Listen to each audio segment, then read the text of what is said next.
नमस्कार, मैं हूं श्रद्धा। आप देख रहे हैं न्यूज़ 24। मध्य प्रदेश छत्तीसगढ़ खबरों का एक्सरे लेकर एक बार फिर से हाजिर हैं। आपके लिए उन खबरों को लेकर हाजिर हैं जो आपसे सरोकार रखती हैं और जिनको हम डिटेल में बताएंगे। हर खबर की खोलेंगे परत दर परत। चलिए शुरू करेंगे खबरों का एक्सरे।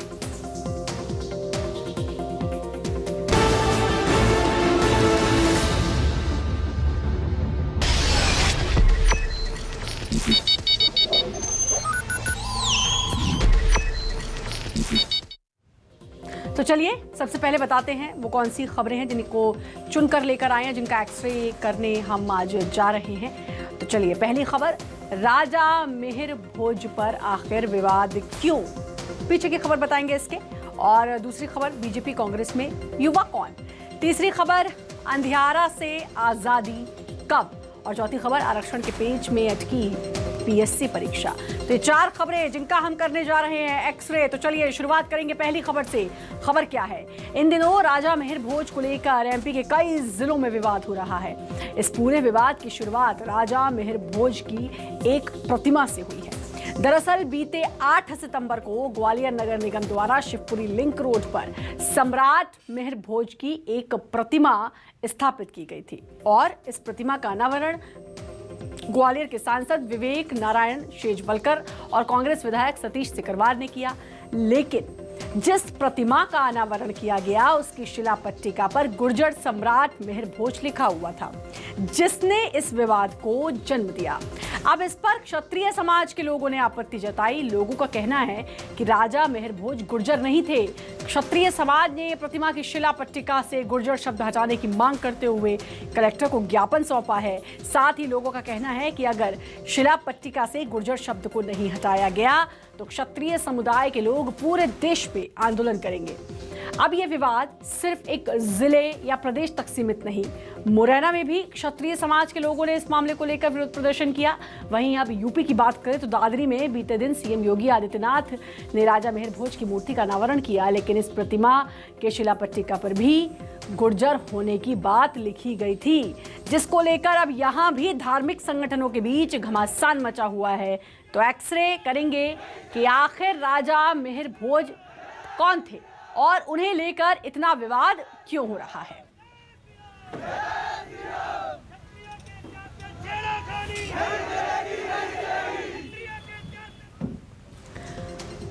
तो जानेंगे ग्राफिक्स के जरिए कौन थे राजा मिहिर भोज। मिहिर भोज को प्रतिहार वंश का सबसे शक्तिशाली शासक माना जाता है। प्रतिहार राजवंश की उत्पत्ति यानी जन्म अभी भी इतिहासकारों के बीच एक बहस का विषय है।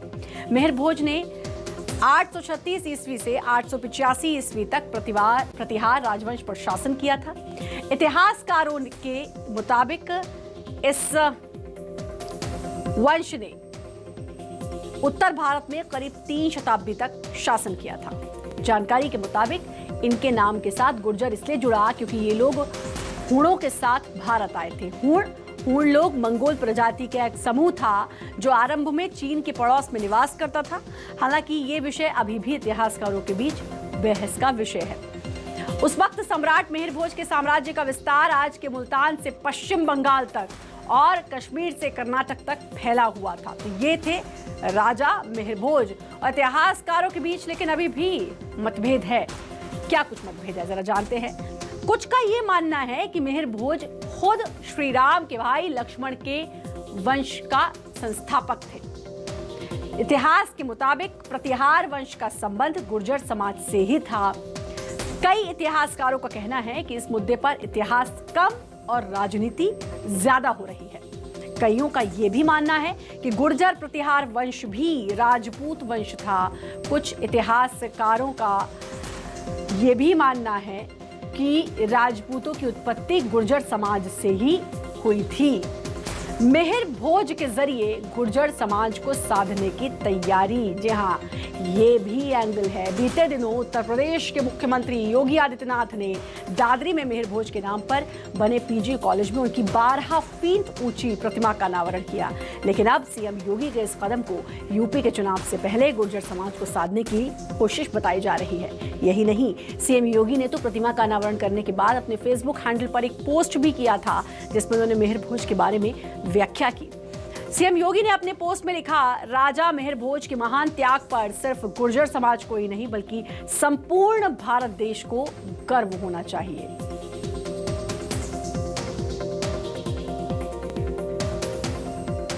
मिहिर भोज को लेकर जो विवाद हो रहा है, क्षत्रिय समाज के लोग सम्राट मिहिर भोज का मान गुर्जर समाज से जोड़े जाने का लगातार विरोध कर रहे हैं। सुनिए प्रदर्शनकारियों का क्या कुछ कहना है। सम्राट राजा मिहिर भोज के संबंध में किया है, जो कि इतिहास के साथ छेड़खानी की जा रही है। गुर्जर समाज द्वारा ये बताया जा रहा है कि हमारे पूर्वज हैं, ये सरासर गलत है। राजा मिहिर भोज क्षत्रिय है और ये क्षत्रिय इतिहास में भी लिखा हुआ है और शासन से हम इसकी मांग करते हैं कि जो भी शासन से त्रुटियाँ आई है उनको जल्द से ठीक कराएं।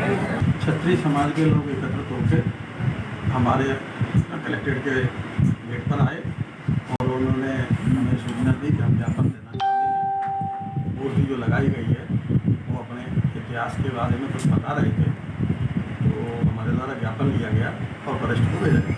ज़मीन पे हमारे सामने जो खड़े थे सब लोग खड़े होकर ज्ञापन दिया, कोई ज़मीन पर नहीं बैठा और ना जाम पे लगाया, ऐसी कोई स्थिति निर्मित नहीं। और वहीं इतिहासकारों का क्या कुछ कहना है, वो भी सुनिए। इसके संबंध में एक इतिहासकार होने के नाते और कलेक्टर द्वारा बनाई गई समिति के सदस्य के नाते अभी कुछ कहने की स्थिति में नहीं हूँ, क्योंकि जो कुछ भी मैं अपने विचार रखूँगा तथ्यों के आधार पर, ऐतिहासिक तथ्यों के आधार पर, वो कलेक्टर महोदय के निर्देशानुसार उन्हीं के सामने रखूँगा।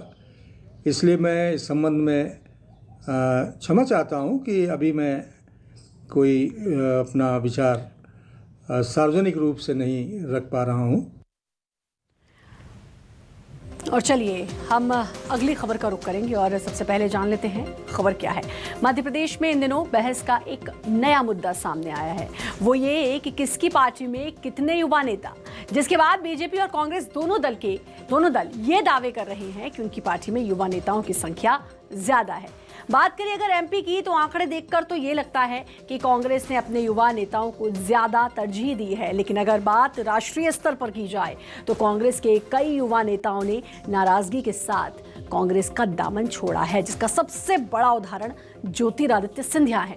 तो आज के एक्सरे में बात होगी एमपी में किसके पास कितने युवा चेहरे। जी हाँ, तो चलिए अब ग्राफिक्स के जरिए भी जरा इसको जानेंगे कि किसके पास कितने चेहरे। बीजेपी से अधिक युवा हैं कांग्रेस के पास, जानते हैं। एमपी में बीजेपी से 2 गुने युवा हैं कांग्रेस में। 30 से 40 उम्र के बीजेपी के पास हैं सिर्फ 5 विधायक और 30 से 40 उम्र के कांग्रेस के पास हैं 14 विधायक। 40 से 50 उम्र के बीजेपी के पास हैं 19 विधायक और 40 से 50 उम्र के कांग्रेस के पास हैं 34 विधायक। तो इस हिसाब से तो कांग्रेस के पास ज्यादा युवा नेता हैं। सदन में कांग्रेस से बूढ़ी है भाजपा। ऐसा क्यों हम कह रहे हैं, देखिए। 75 साल से अधिक उम्र के बीजेपी के 2 विधायक हैं सदन में। कांग्रेस का एक भी विधायक 75 साल के पार नहीं है। 70 से 75 साल के उम्र के बीजेपी के पास 8 विधायक और कांग्रेस के पास 70 से 75 साल की उम्र के 4 विधायक। 60 से 70 साल उम्र के बीजेपी के 44 विधायक और 60 से 70 साल उम्र के कांग्रेस के 15 विधायक।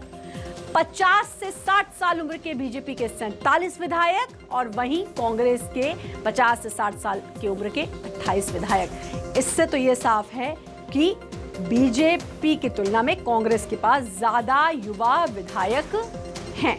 और अपने युवा ब्रिगेड को मजबूत बनाने के लिए कांग्रेस ने एमपी में बाल कांग्रेस की योजना भी बनाई थी और पार्टी ने इस बाल कांग्रेस की जिम्मेदारी प्रदेश के पूर्व गृह मंत्री बाला बच्चन के हाथों में सौंपी है। अब इस बाल कांग्रेस के पीछे पार्टी की क्या रणनीति है, ये भी आपको बता देते हैं। बाल कांग्रेस से युवाओं को जोड़ने की तैयारी की गई है। बाल कांग्रेस से 1 लाख सदस्यों को जोड़ने का लक्ष्य रखा गया है। 16 साल से 20 साल के युवाओं को इस बाल कांग्रेस में जोड़ा जाएगा। बाल कांग्रेस के गठन का विचार पूर्व सीएम कमलनाथ ने दिया है। बाल कांग्रेस को 2023 में होने वाले चुनाव से जोड़कर देखा जा रहा है। बाल कांग्रेस में फर्स्ट टाइम वोट देने वाले युवाओं को जोड़ने की तैयारी भी है। अब वहीं इस मुद्दे पर प्रदेश में वार और पलटवार का खेल भी शुरू हो चुका है। देखिए,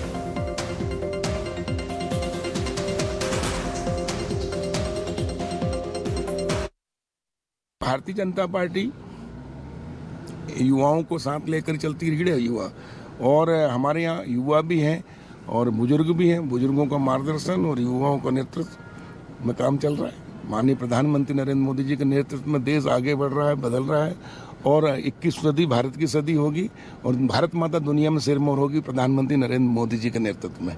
कांग्रेस में राहुल गांधी जैसे एक जानदार, शानदार और एक बुद्धिजीवी लीडर के नेतृत्व में युवाओं को मौका दिया जा रहा है। भारतीय जनता पार्टी में 70 साल से ऊपर के नेताओं का राज चल रहा है और निश्चित ही कहीं न कहीं ये युवा नेतृत्व और युवाओं को मौका नहीं देने वाली पार्टी साबित हो रही भारतीय जनता पार्टी। तो मध्य प्रदेश की बात करें तो मध्य प्रदेश में बीजेपी से ज्यादा युवा नेता कांग्रेस के पास हैं। खबर क्या है, छत्तीसगढ़ के माओवादी क्षेत्र बस्तर में आज भी नक्सल आतंक की वजह से कई ऐसे गांव हैं जो अंधेरे के साए में डूबे हुए हैं। आजादी के 75 साल बाद भी इन ग्रामीण अंचलों में बिजली नहीं पहुंच सकी है। नक्सल समस्या की वजह से आज भी बस्तर के कई गाँव के लोग अंधेरे में जीने को मजबूर हैं। सबसे अधिक बस्तर संभाग के सुकमा, बीजापुर और नारायणपुर जिले के ग्रामीण बिजली के अभाव में प्रभावित हैं और अंधेरे में जीवन यापन कर रहे हैं। एक तरफ देश की आजादी को 75 साल से भी ज्यादा का समय बीत चुका है, लेकिन फिर भी आज हजारों गांव कस्बों में रहने वाले लोग अंधेरे के साए में रहने को मजबूर हैं। ये तो हालात है छत्तीसगढ़ के, लेकिन क्या एमपी इससे अछूता है? नहीं। बात करें मध्य प्रदेश की तो राज्य में अब तक कुपोषण का खात्मा नहीं हो सका है। हालात ये हैं कि पिछले 8 महीने में प्रदेश में कुल 31,000 से भी ज्यादा बच्चे कुपोषित मिले हैं, यानी इनके शारीरिक विकास के लिए जो पौष्टिक आहार मिलना चाहिए वो उन्हें नहीं मिला है। एक्सरे में बात इन दोनों मुद्दों की कि आजादी के बाद अभी भी एमपी हो या छत्तीसगढ़ जूझ रहा है।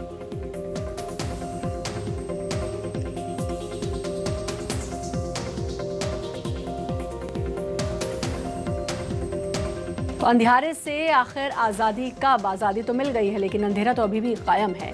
कई गांव के लोग आज भी विकास से कोसों दूर हैं। जी हाँ, कई गांव के लोग, गांव आज भी अंधेरों में डूबे हुए हैं। बस्तर जिले के 50 से ज्यादा गांव हैं जहां अंधेरे का साया है। अधिकारियों के मुताबिक बिजली समस्या के लिए नक्सलवाद जिम्मेदार है। अधिकारी 3000 से भी ज्यादा गांव में बिजली पहुंचाने की करते हैं बात। वहीं बिजली विभाग के अधिकारियों को इस मुद्दे पर क्या कुछ कहना है वो भी सुनिए। इसमें सोलर सिस्टम से विद्युत किया जा चुका है और चूंकि इसमें सघन वनग्राम है, इसका हमारे जो परंपरागत विद्युत व्यवस्था वहां तक पहुंचने वाले प्रयास किया जा रहा है पहुंचाने का, और इसमें अतिशीघ्र किए जाने की संभावना है। और बात मध्य प्रदेश की करेंगे कि आखिर आज़ादी के इतने साल बाद भी कुपोषण की समस्या क्यों खत्म नहीं हो पाई है और कब हटेगा कुपोषण का कलंक। चलिए ये आपको बताते हैं। पिछले 8 महीने में प्रदेश में मिले हैं 31,000 से अधिक कुपोषित बच्चे। जी हाँ, पिछले 8 महीने की अगर हम बात करें, पिछले कुछ दिनों में पन्ना और सागर में हो चुकी है 11 बच्चों की मौत। 5 सालों में भोपाल में ही कुपोषण से 50 से ज्यादा बच्चों की मौत हो चुकी है। प्रदेश में अब तक 31,239 कुपोषित बच्चे मिल चुके हैं। प्रदेश में रोज 87 कुपोषित बच्चे मिल रहे हैं। तो ये हाल है। ये दोनों खबर इसलिए ज़रूरी थी कि चाहे हम बात छत्तीसगढ़ की करें, चाहे हम मध्य प्रदेश की करें, लेकिन आज़ादी के बाद भी ये मूलभूत जो उनकी ज़रूरतें हैं वो पूरी नहीं हो रही हैं। कोई अंधेरे में जीने को मजबूर है तो कहीं कुपोषण ने लोगों को परेशान कर रखा है, बच्चों का जीना दुश्वार कर रखा है। और अगली खबर क्या है बता देते हैं पहले आपको। जबलपुर हाईकोर्ट ने आज एमपीपीएससी परीक्षा के परिणामों पर रोक लगा दी। वहीं अब मामले की अगली सुनवाई 26 अक्टूबर को होगी। लेकिन आखिर पीएससी परीक्षा पर अचानक रोक क्यों लगी है और इसका परिणाम पर क्यों रोक लगी है और इसका आरक्षण से क्या संबंध है, करेंगे इसका एक्सरे। तो चलिए नजर डालते हैं पहले कि आखिर मामला क्या है पूरा।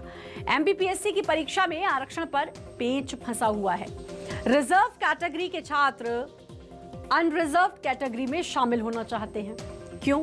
लोक सेवा आयोग ने लगाई शर्त, प्री और मेंस परीक्षा रिजर्व कैटेगरी से ही दे छात्र। इंटरव्यू में अनारक्षित श्रेणी से हो सकते हैं शामिल।